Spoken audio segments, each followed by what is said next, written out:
नमस्कार, मैं हूं Amod Shrivastava. Amazing thought, amazing message, amazing story की दिशा में एक कदम और आगे। आज की कहानी का शीर्षक है गुरुत्वाकर्षण। कहते हैं न्यूटन ने सेब को गिरते देखा और गुरुत्वाकर्षण का पता लगाया। कहते हैं न्यूटन ने सेब को गिरते हुए देखा और गुरुत्वाकर्षण का पता लगाया। एक सेब को गिरते देख लिया और पृथ्वी के अंदर गुरुत्वाकर्षण खोज लिया। कितनी चीजें ऊपर को उठ रही हैं, कितनी चीजें जो जमीन से ऊपर को उठ रही थी, भाप बनकर जल ऊपर उठता है। भाप बनकर जल ऊपर उठता है, पौधे बनकर बीज ऊपर उठते हैं।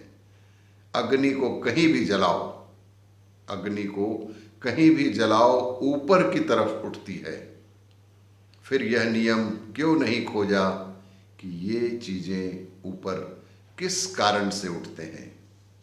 चिंतन का विषय है कि उनके द्वारा यह खोज क्यों नहीं किया गया कि ये सारी चीजें ऊपर की ओर उठने का क्या कारण है।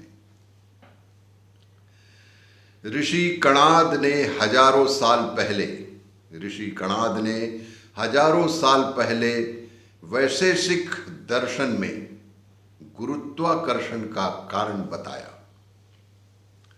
संयोगा भावे गुरुत्वात् पतनम, संयोगा भावे गुरुत्वात् पतनम, यानी कोई भी वस्तु जब तक कहीं ना कहीं उसका जुड़ाव है, यानी कोई भी वस्तु जिसका जब तक कहीं ना कहीं जुड़ाव है वो नीचे नहीं गिरेगी। जैसे आम या सेब का टहनी से जुड़ा रहना, जैसे आम या सेब का टहनी से संयोग, जब तक संयोग है तब तक पृथ्वी में कितना भी आकर्षण हो वह वस्तु को अपनी तरफ खींच नहीं सकती। और जैसे ही संयोग का अभाव हुआ, और जैसे ही संयोग का अभाव हुआ, गुरुत्व के कारण वस्तु खुद पृथ्वी पर गिर जाएगी। दूसरा, संस्कारा भावे गुरुत्वात् पतनम, संस्कारा भावे गुरुत्वात् पतनम। आगे बढ़ते हुए ऋषि कणाद कहते हैं कि अगर किसी वस्तु में, यदि किसी वस्तु में संस्कार है, तब भी पृथ्वी उसे अपनी तरफ नहीं खींच सकती। अगर किसी वस्तु में संस्कार है तब भी पृथ्वी उसे अपनी तरफ नहीं खींच सकती।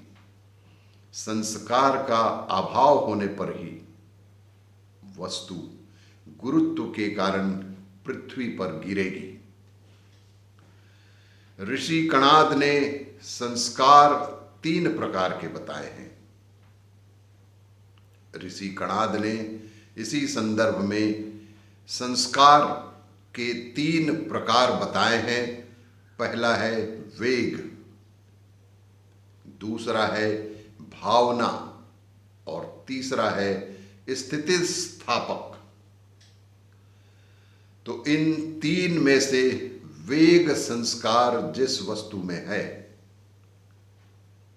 इन तीनों में से वेग संस्कार जिस वस्तु में है, जैसे तीर में हम धनुष से वेग उत्पन्न करते हैं तो वह गति करता है। जैसे ही वेग संस्कार खत्म होगा, उतनी दूर जाकर वह अपने गुरुत्व के कारण जमीन पर गिर जाएगा। पूरी पृथ्वी पर हमारे वैदिक ऋषियों के सिद्धांत हैं। पूरी पृथ्वी पर हमारे वैदिक ऋषियों के सिद्धांत हैं, लेकिन फिर भी हम उन्हें दूसरों के नाम से पढ़ने पर मजबूर हैं। अपने वेद शास्त्रों की ओर लौट आएं और हमारे देश के प्राचीन और गूढ़ अर्थों वाले इन जानकारियों को आने वाली पीढ़ी तक पहुंचाने में आप भी सहायक बने। और इसी तरह के मेरे जानकारी के लिए मेरा वीडियो देखते रहिए। लाइक करें, शेयर करें और सब्सक्राइब अवश्य करें। धन्यवाद।